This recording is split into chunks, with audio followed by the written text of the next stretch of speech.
Thomas, votre expert marketing et expérience client de l'excellence du service, et aujourd'hui je vous dis qu'est-ce qu'un tunnel de vente. À la fin de cette vidéo, vous allez enfin comprendre qu'est-ce qu'un tunnel de vente, comment attirer des prospects pour les transformer en clients.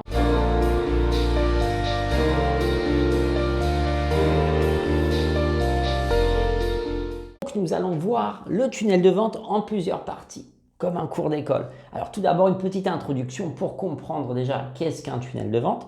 Puis ensuite, je vais vous détailler les étapes d'un bon tunnel de vente. Alors tout d'abord, nous allons voir comment attirer un prospect pour ensuite qu'il devienne client, bien sûr. Ensuite, comment susciter son intérêt. Ensuite, voilà, comment proposer notre offre pour déclencher l'achat. Et ensuite, une petite partie sur l'upselling. Et avant toute chose, n'oubliez pas de télécharger le livre blanc. C'est plus de 50 pages pour enchanter, satisfaire et fidéliser vos clients. Et je vous donne le lien juste dans la description de cette vidéo. Ne passez pas à côté, c'est gratuit. Qu'est-ce qu'un tunnel de vente? En anglais, on l'appelle funnel. Pourquoi? En fait, c'est un entonnoir. Déjà, là, on comprend un peu mieux qu'est-ce qu'un tunnel. En fait, c'est tout bêtement un entonnoir qui va justement consister déjà, dans un premier temps, d'attirer des prospects, forcément, de les mettre dans votre tunnel pour ensuite les animer durant tout le parcours et au final, le but ultime va être de les transformer en acheteurs. Là, je vous projette sur ce mur, avec le montage vidéo bien sûr, les 7 étapes. Il y a plusieurs approches sur le tunnel de vente. Moi, je vous détaille un peu moins d'étapes, mais plus concises. Mais on parle voilà, d'un cycle de vente. Honnêtement, c'est un peu toujours le même principe. C'est la prospection, créer le lien, qualifier le prospect, c'est-à-dire calibrer l'offre qu'on va lui proposer, le mettre dans le bon tunnel de vente. Ensuite, les Anglais disent le nourrir, en fait, c'est quoi? Ça va être l'animer justement pour susciter son intérêt. On voit ça juste après. Ensuite, présenter l'offre, contrer les objections, c'est-à-dire le rassurer en quelque sorte. Puis au final, clôturer la vente et ensuite recommencer ce cycle. Vous allez trouver en gros toujours le même cycle dans un tunnel de vente, c'est-à-dire attirer, susciter l'intérêt, présenter l'offre, ensuite justement faire acheter votre produit ou votre service au client et ensuite faire de l'upselling et recommencer ce cycle. Tout d'abord, forcément, le plus important, sans quoi il n'y aura pas de suite, c'est d'attirer vos potentiels clients dans votre tunnel de vente. Et qu'est-ce que ça veut dire? En fait, vous allez devoir capter le client dans votre entonnoir. Par quel moyen? Il y a plusieurs possibilités forcément. On a les réseaux sociaux. Par exemple, ce que je fais là, je ne vous cache pas que si vous téléchargez mon livre blanc, ensuite vous allez rentrer dans mon tunnel de vente. Je vais vous animer, proposer plusieurs de mes services, etc. Et ça, c'est notamment une possibilité. On parle justement de création de contenu pour en quelque sorte déjà présenter ses connaissances, son expertise à ses potentiels clients pour ensuite avoir plus de facilité à les convaincre. Mais ça, je reviens dessus juste après. Ensuite, forcément, on a la publicité sur les réseaux sociaux, sur Google, etc.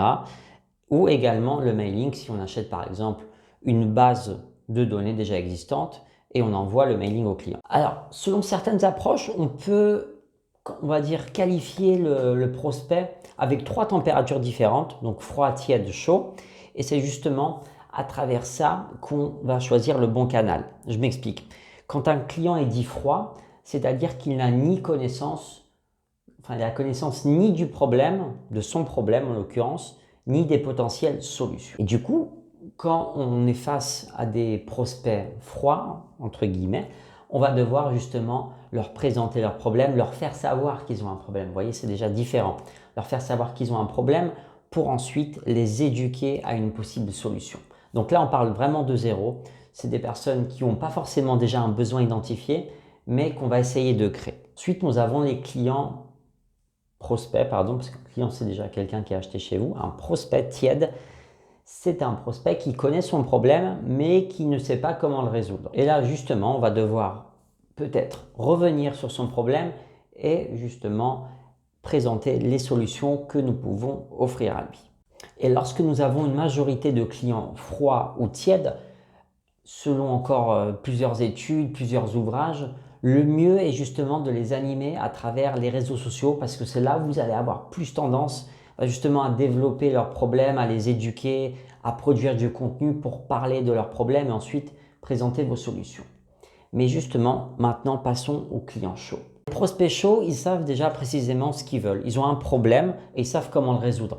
Typiquement, si quelqu'un recherche une babysitter, voilà, je sais que mon problème c'est de faire garder mes enfants et je connais la solution, en l'occurrence, trouver une babysitter. Et là justement, généralement, on va directement sur Google, on tape babysitter. Voilà, donc là justement, la meilleure promotion pour capter les potentiels clients seront le SEO ou éventuellement la publicité sur Google avec l'achat de mots-clés. Donc vous voyez, cette partie est déjà pas très évidente. Dans attirer, forcément, on va construire plusieurs messages pour répondre à plusieurs types de prospects possibles à travers plusieurs canaux différents.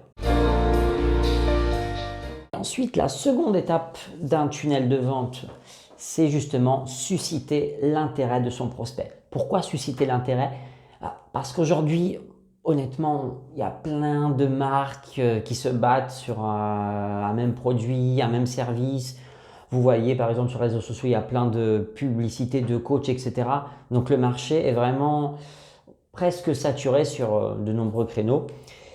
Et justement, un client ne va pas vous accorder une confiance immense dès le départ. D'où l'objectif de cette animation pour gagner sa confiance tout au long de cette construction de relation. Durant cette animation, durant par exemple ce mailing, les relations que vous avez sur les réseaux sociaux, il va être important d'éveiller votre prospect à ses problèmes et de lui montrer que vous êtes là pour ça. Alors pas directement lui lancer son offre, je reviens là-dessus juste après, mais voilà, lui dire que vous connaissez son problème, que vous êtes passé par là, que vous avez déjà aidé certaines personnes et c'est justement cette phase de rassurance qui va être super importante.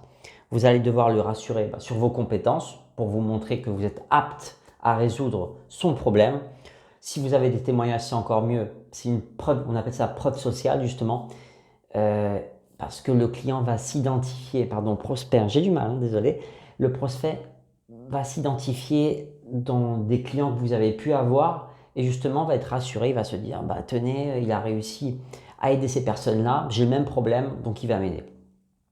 Et ensuite, bien sûr, le rassurer, vous pouvez également lui raconter l'histoire de votre offre, pourquoi elle est là, pourquoi vous l'avez créée, vous parler de vous également pour créer cette relation. Et voilà, justement, là, petit à petit, vous allez l'animer dans votre entonnoir, c'est-à-dire que le client commencera à mieux vous connaître. Et justement, c'est le moment de lui proposer votre offre. Vous imaginez bien qu'il est plus simple de vendre quelque chose à quelqu'un qu'on connaît. Et c'est justement l'objectif de l'étape précédente, c'est de susciter l'intérêt et en même temps de rassurer et de créer le lien.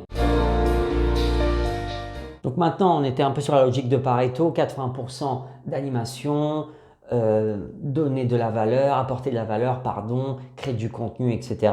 Et maintenant, vous êtes sur le 20% commercial, c'est-à-dire que vous allez présenter l'offre qui répondra au mieux à son besoin. Et là, il n'y a pas de secret forcément, c'est vous les meilleurs vendeurs, c'est vous qui connaissez le mieux votre offre. N'oubliez jamais de pas seulement vous attarder sur les problématiques, les caractéristiques techniques, mais surtout de montrer comment votre produit ou votre offre apportera de la valeur à votre client. Raisonnez toujours valeur, valeur, valeur. Et dernière astuce pour cette étape, le mieux est de créer plusieurs tunnels de vente par produit ou par offre parce que forcément le discours, les besoins, les problématiques des clients ne seront pas les mêmes. Et bingo, si vous avez réussi à tout faire, vous allez déclencher l'acte d'achat en mettant votre prospect dans votre parcours de vente en quelque sorte, donc c'est-à-dire sur votre site web par exemple, où le client va pouvoir acheter votre offre. Bravo. Mais n'oubliez pas que le parcours n'est pas encore terminé, il est juste à la fin. Donc surtout, n'oubliez pas justement de proposer peut-être des facilités de paiement, de rendre votre parcours de vente ergonomique. Voilà, faciliter le paiement. En fait, le parcours client, c'est vraiment du début à la fin. Donc n'oubliez pas cette étape. Proposez peut-être des facilités de paiement si le produit ou le service reste cher et proposez de nombreux moyens de paiement pour faciliter la vie au client. C'est le maître mot.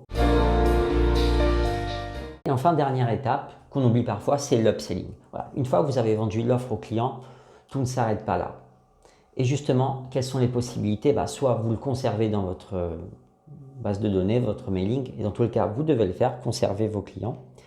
Et par exemple, vous allez vous dire qu'une fois qu'il a consommé mon produit, 15 jours après, un mois après, je vais à nouveau l'animer avec des mails proposant peut-être des services ou produits plus onéreux, mais qui sont quand même en lien avec son problème. Ou bien un problème nouveau, hein. Bien évidemment, il ne faut pas toujours rester sur le même problème puisque votre solution est censée le résoudre.